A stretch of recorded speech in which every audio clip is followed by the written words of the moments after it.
शादी करनी चाहिए नहीं करनी चाहिए। शादी का प्लस पॉइंट क्या है, वो ये है कि ये एक ऐसी ट्रांजैक्शन है, जैसे life is nothing but a transaction. बड़े बड़े वर्ड्स यूज करते हैं, प्यार, मोहब्बत, इश्क, ये सब फिल्मों में या शॉर्ट टर्म में बड़ा अच्छा लगता है। In the long term everything is a transaction, it's all about give and take. किसी को कुछ मिल रहा होता है, किसी का कुछ जा रहा हो। अगर उसमें एक हद तक बैलेंस बन जाता है तो वो रिलेशनशिप लंबी चलती है। अगर वो वन साइडेड हो जाता है, एक रिलेशनशिप में आपको सिर्फ देना पड़ रहा है, मिल कुछ भी नहीं रहा है, तो रिलेशनशिप टूट जाती है। ऐसे ही होता है हर रिलेशन में। बट शादी में क्या होता है कि आप लीगली जुड़ गए हो और अलग होना बहुत डिफिकल्ट है। तो उस डिफिकल्टी की वजह से बहुत सारे लोग कहते हैं कि साथ ही रह लेते हैं, है कि नहीं। बहुत सारी शादियां जो नहीं टूट रही ना, वो इसी वजह से हो रहा है। अगर डिवोर्स करना इतना आसान हो जाए ना, on the click of a button, जैसे यूपीआई पेमेंट होता है, बटन दबाया और दोनों ने एक्सेप्ट किया डिवोर्स, तो डिवोर्स रेट 1000 गुना बढ़ जाएगा अभी जो भी है उससे। तो शादी का क्या होता है कि क्योंकि अलग होना मुश्किल है, प्लस अगर बच्चे भी हो गए हैं या बच्चा भी हो गया है तो एक फैक्टर आ जाता है। तो जैसे जैसे डिफिकल्ट हो जाता है उससे बाहर निकलना, उतना ही उस रिलेशनशिप के लंबा चलने के चांसेस बढ़ते चले जाते हैं। फिर क्या होता है, जब हम एक इंसान के साथ रहने लग जाते हैं बहुत समय तक, तो आदत हो जाती है।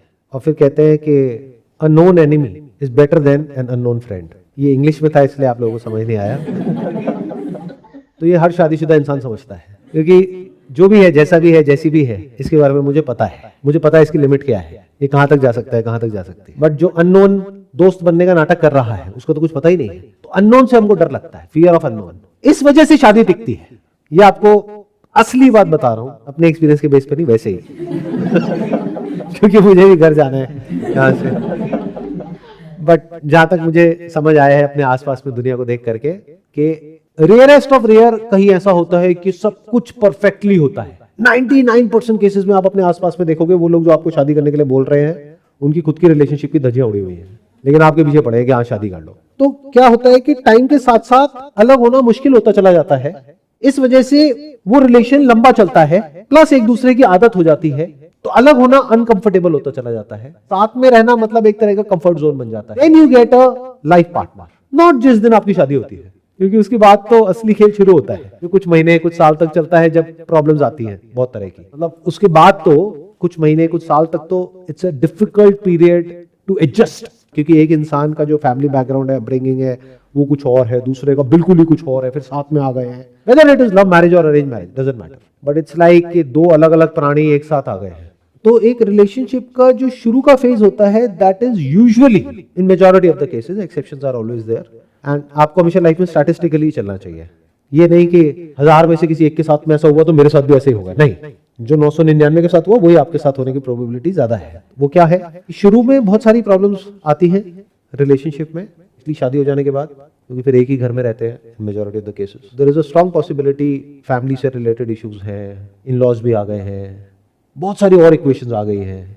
बट उन प्रॉब्लम्स को कोप अप करके अगर आप नेक्स्ट लेवल तक जा सकते हो, यानी एक ऐसे लेवल तक जहां पर जा करके दोनों का इस तरीके से एक दूसरे के साथ में एडजस्टमेंट हो जाता है कि अब अलग होना मुश्किल होता है। तो क्या हुआ है कि आपको लाइफ में एक ऐसा पार्टनर मिल गया है या मिल गई है, जो आपको ये पता है कम वॉट में एंड तक मेरे साथ में खड़ा है या खड़ी है।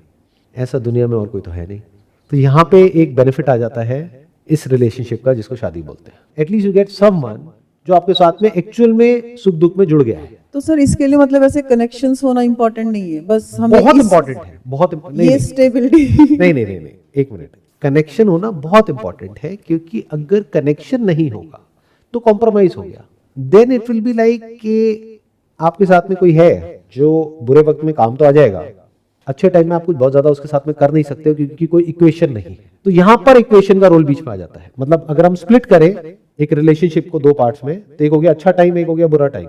बुरे टाइम में तो सभी साथ में खड़े हैं, बुरे टाइम में जिसको भी ज्यादा टाइम हो जाता है, there is a strong possibility वो साथ में ही होते हैं, स्पेशली हमारी कंट्री में। ये हमने अपने घरों में भी देखा है, अपने आसपास में भी देख रहे हैं। 10-20 साल, 30 साल, 40 साल हो जाते हैं, दोनों में से अगर किसी एक को कोई प्रॉब्लम भी हो जाए, चाहे रिलेशनशिप दोनों की आपस में कोई बहुत अच्छी नहीं भी है, तब भी साथ जरूर देते हैं, साथ नहीं छोड़ते। क्या सच है झूठ है? तो बुरे टाइम में तो हमको एक साथी मिल गया है, और बहुत बार क्या होता है कि उसी इंसान की वजह से वो बुरा टाइम क्रिएट हो रहा होता है लाइफ में।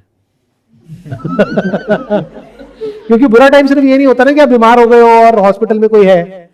अरे जब बीमार नहीं हो, घर में हो, और अंदर से वो आदमी आपको बीमार कर रहा है, टॉक्सिक है, तो वो भी तो एक बीमारी है, लेकिन आदत हो गई है, अलग भी नहीं हो सकते, अब क्या करें।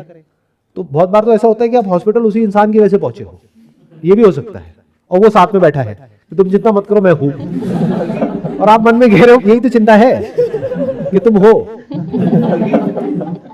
तो अगर आप इन दोनों में से किसी एक को चूज करोगे तो दूसरा तो इफेक्ट है, वो तो दोनों केस में हो ही जाना है अगर टिके रहे तो। यानी कि एक दूसरे की आदत तो पड़ी जानी है, अगर 2 4 5 साल 10 साल साथ में रह लिए तो। हाँ, उसके बाद देयर आर अदर फैक्टर्स, अभी मैं वहां नहीं जाता, बट प्रोबेबिलिटी कम होती चली जाती है अलग होने की, जैसे जैसे टाइम बढ़ता चला जाता है। जैसे अगर आप देखोगे जितने डिवोर्स होते हैं इन 20s एंड 30s, वो कंपैरेटिवली बहुत ज्यादा है उससे जो डिवोर्स होते हैं इन 60s एंड 70s। हाँ, वहां पर आप 2 4 एग्जांपल उठा करके बोल सकते हो देखो लेकिन उनका भी हुआ, बट आप नंबर्स देखो, मैथमेटिकली नंबर्स देखो, रेशियो देखो, परसेंटेज देखो, तो उसमें आपको समझ आ जाएगा कि प्रोबेबिलिटी टाइम के साथ साथ कम होती चली जाती है।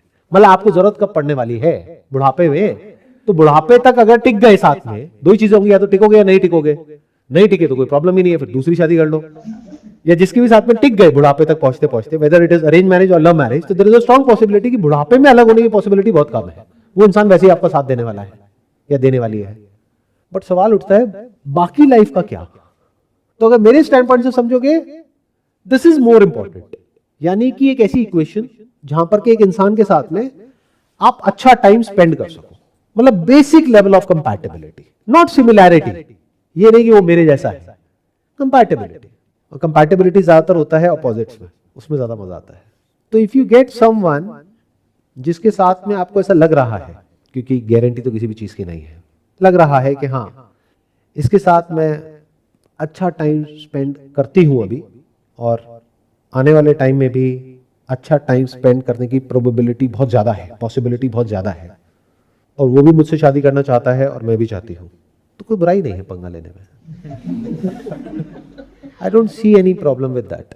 और अगर ऐसी कंपैटिबिलिटी नहीं है तो फिर ऐसे ही रह लेना, वो बेटर है ना, गलत शादी में जाने से। गलत शादी में जाने से बेटर तो है कि आप अलग ही रह लो, दैट मेक सेंस। क्योंकि अगर सिर्फ इसलिए शादी करनी है कि बुढ़ापे में कोई होना चाहिए, तो that does not make too much of sense, because वैसे भी वो इंसान एक्चुअल में तो आपकी केयर करेगा नहीं। केयर तो हॉस्पिटल में जो नर्सेज है उन्होंने ही करनी है, डॉक्टर्स नहीं करनी है। भगवान न करे अगर कभी ऐसी जरूरत पड़ती है केयर की, तो उसके लिए क्या चाहिए? पैसा चाहिए। अरे तो पैसे ही कमा लो। तो जहां तक मेरी अंडरस्टैंडिंग है वो ये कहती है कि सबसे इंपॉर्टेंट है एक लेवल ऑफ कंपैटिबिलिटी, एक लेवल ऑफ फ्रेंडशिप, एक लेवल ऑफ कंफर्ट, एक level of ease of being what you actually are with that person. आपको नाटक नहीं करना पड़ रहा है। जैसे बहुत सारे लोग नाटक करते हैं एक रिलेशनशिप में, सभी करते हैं शुरू में 2 4 6 महीने तक, उसके बाद में वो नाटक खत्म हो जाता है। तो जहां पर आपको नाटक नहीं करना पड़ रहा है, you are the way you are, and same is with the other person also. तो both of you are comfortable with एक दूसरे की पॉजिटिव साइड से भी और नेगेटिव साइड से भी, और फिर भी साथ रहने में अच्छा लग रहा है। I will not use the word मजा, बिकॉज मजा इज टेम्पररी। अच्छा लग रहा है, या फिर ये कह लो कंफर्टेबल लग रहा है, क्योंकि पूरे वक्त तो साथ आप शादी के बाद भी नहीं रहते हो, स्पेस चाहिए होती है। तो कोई ऐसा इंसान जिसके साथ में आपको कंफर्टेबल लगता है और जो आपको भी स्पेस देता है और जिसको आप भी स्पेस देते हो, तो there is a strong possibility वो रिलेशनशिप लंबा चल सकती है।